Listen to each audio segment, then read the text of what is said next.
Hello everyone. आज का हमारा टॉपिक रहेगा रिएक्टिविटी सीरीज़ ऑफ मेटल्स। बटे ये रिएक्टिविटी सीरीज़ को लर्न करने में बच्चों को बहुत कन्फ्यूज़न होता है और एक भी अगर आपका मेटल ऊपर नीचे हो जाए तो बहुत सारी हमारी रिएक्शन ऐसी हैं जो ठीक नहीं हो पाती हैं। तो आज इसको लर्न करने का एक तरीका सीखते हैं। एक छोटी सी ट्रिक है जो साइंटिफिक बेस तो नहीं है, लेकिन मुझे लगता है आप लोगों के लिए हेल्पफुल हो सकती है।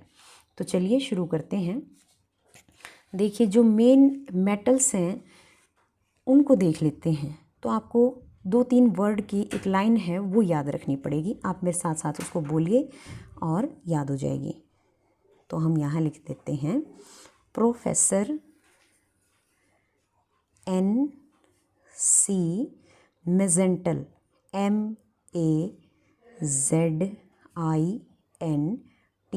MAZINTL। और इसके बाद यहाँ पे लिखिए आप हाइड्रोजन, ठीक है। और CM सस्ता पड़ गया, ठीक है। तो इस रिएक्टिविटी सीरीज़ से हम अपने रिएक्टिव मेटल्स को याद करेंगे। तो आपको बस एक ये लाइन याद करनी है और बहुत सारे मेटल आप इसमें से लर्न कर लोगे। तो हम देख लेते हैं इस प्रोफेसर का मतलब क्या है। तो प्रोफेसर P से बनता है और P से आपका हाईली रिएक्टिव मेटल है पोटाशियम, ठीक है। तो प्रोफेसर किसको रिप्रेजेंट करता है? पोटाशियम को। और पोटाशियम का आपका सिंबल होता है K, ठीक है। N से हम रिप्रेजेंट करेंगे सोडियम को, ठीक है। और सोडियम के लिए हमारा सिंबल क्या होता है? Na, clear. C से आप कार्बन मत बोल देना, क्योंकि कार्बन है आपका नॉन मेटल और हम किस सीरीज़ की बात कर रहे हैं? मेटल्स की सीरीज़ की। तो C से आपका रहेगा कैल्शियम और कैल्शियम का सिंबल होता है Ca। M से है मैग्नीशियम, इसका सिंबल होता है आपका Mg। A से एल्यूमिनियम, एल्यूमिनियम का सिंबल होता है Al। Z से जिंक, Zn। I से आयरन, सिंबल Fe। N से निकल, इसका Ni। T से टिन, Sn। L से लेड, Pb। जो आपके ये एलिमेंट्स हैं जो हमने अभी देखे, ये रिएक्टिविटी सीरीज़ में हाइड्रोजन से ऊपर आते हैं, यानी कि ये सारे आपके मेटल हाइड्रोजन से ज़्यादा रिएक्टिव हैं। क्लियर। अब फिर से C आ गया, तो ये C किसको रिप्रेजेंट करता है? कॉपर को, ठीक है। तो आप यहाँ लिख लीजिए कॉपर को रिप्रेजेंट करते हैं Cu से। M, अब देखो ये M जो है ये हमारा मरकरी के लिए है।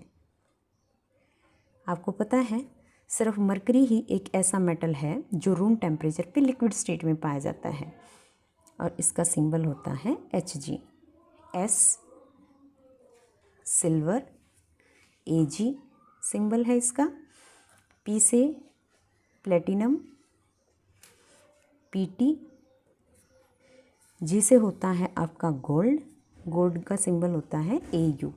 देखिए थोड़ा सा कन्फ्यूज़न प्लेटिनम और गोल्ड में है। बहुत सारी बुक में गोल्ड को ऊपर लिख रखा है, प्लेटिनम को नीचे लिख रखा है। कुछ बुक्स में प्लेटिनम ऊपर है, गोल्ड नीचे है, लेकिन इनकी जो रिएक्टिविटी है इसमें बहुत ही माइनर डिफरेंस होता है, ठीक है। तो अगर आप इसको ऐसे याद कर लोगे तो आपकी जो रिएक्शंस हैं उनमें कोई प्रॉब्लम नहीं आएगी, ठीक है। तो ये रिएक्टिविटी सीरीज़ है हमारी मेटल्स की और इस रिएक्टिविटी सीरीज़ का यूज़ आप लोग 6-7 क्लास से ही करना शुरू कर देते हो। कैसे? चलो मैं आपको बताती हूँ। जैसे हम बात करें अगर डिस्प्लेसमेंट रिएक्शन की, तो डिस्प्लेसमेंट रिएक्शन कौन सी होती हैं? अब आप देखिए, मैं एक एग्जांपल लिख के बताती हूँ आपको। जैसे मैंने यहाँ पे लिख लिया aluminium, 1 minute, FeSO4 ferrous sulphate. और फेरस सल्फेट को अगर आप रिएक्ट करवाते हो मैग्नीशियम के साथ, तो क्या आपकी रिएक्शन पॉसिबल है? अब आप रिएक्टिविटी सीरीज़ में देखिए कि फेरस आपका कहाँ आता है, ये रहा फेरस, और मैग्नीशियम कहाँ आता है, ये है मैग्नीशियम। यानी कि आपका मैग्नीशियम जो है वो ज़्यादा रिएक्टिव है एज़ कम्पेयर टू फेरस। तो ये क्या करेगा, सॉल्यूशन में से फेरस को रिप्लेस कर देगा। ठीक है, आपकी रिएक्शन फिजिबल है और आपके पास प्रोडक्ट क्या आ जाएगा, मैग्नीशियम सल्फेट प्लस Fe। ठीक है, ये फेरस सल्फेट आपका फेरिक नहीं है, वही फेरस सल्फेट है, फेरिक भी लिख सकते हो आप, Fe2SO4 थ्राइस। ठीक है, तो उस हिसाब से रिएक्शन कर लेना।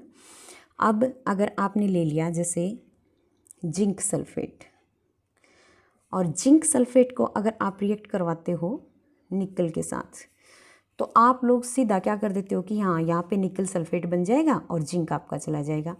तो एक बार रिएक्टिविटी सीरीज़ पे नज़र डालो, निकल यहाँ पे है आपका, ठीक है, और आपका जिंक जो है यहाँ पे है।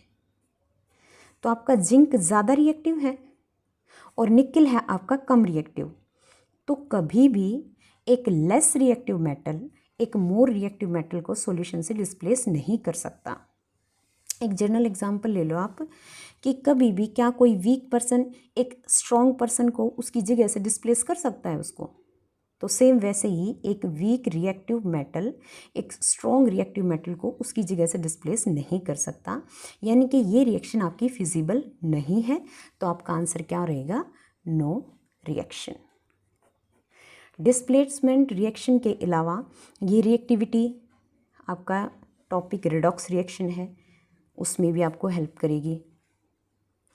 इलेक्ट्रोकेमिस्ट्री है, उसमें भी आपको हेल्प करेगी, क्योंकि ये दोनों लेसन जो हैं आपके एक दूसरे से रिलेटेड हैं।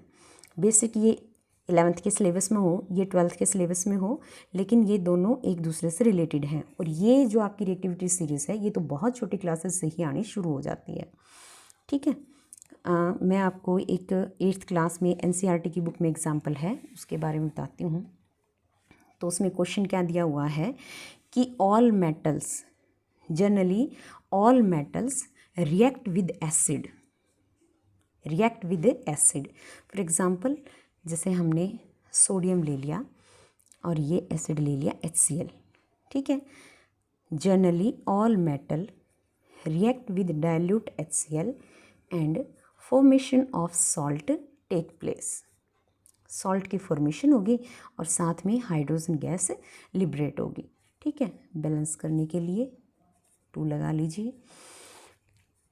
तो ये बना आपका सॉल्ट। सॉल्ट क्यों बना, क्योंकि रिएक्टिव मेटल के साथ जब आपका हेलोजन आ जाता है तो सॉल्ट बन जाता है।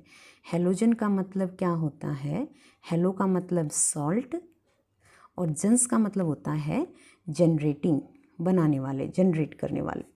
तो ये बन गया आपका सॉल्ट। टेबल सॉल्ट है, सब जानते हैं, NaCl, खाने वाला नमक। तो आपसे पूछा जाएगा कि कौन सा ऐसा मेटल है जो HCl के साथ रिएक्ट नहीं करता। जनरली सभी मेटल आपके HCl के साथ रिएक्ट करते हैं, रिएक्टिव मेटल, लेकिन आपका कौन सा ऐसा मेटल है जो रिएक्ट नहीं करता?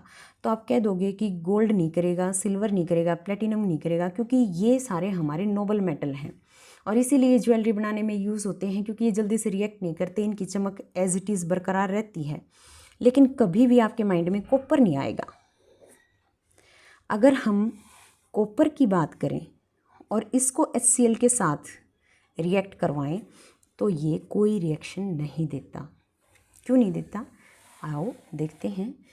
जब हम रिएक्टिविटी सीरीज़ की बात करते हैं तो जो आपका कॉपर है, ये देखो, ये रिएक्टिविटी सीरीज़ में हाइड्रोजन के नीचे लाई करता है और हाइड्रोजन के नीचे लाई करने की वजह से ये सॉल्यूशन में से हाइड्रोजन को रिप्लेस नहीं कर पाता, इसलिए ये HCl के साथ रिएक्ट करके सॉल्ट फॉर्मेशन नहीं करेगा।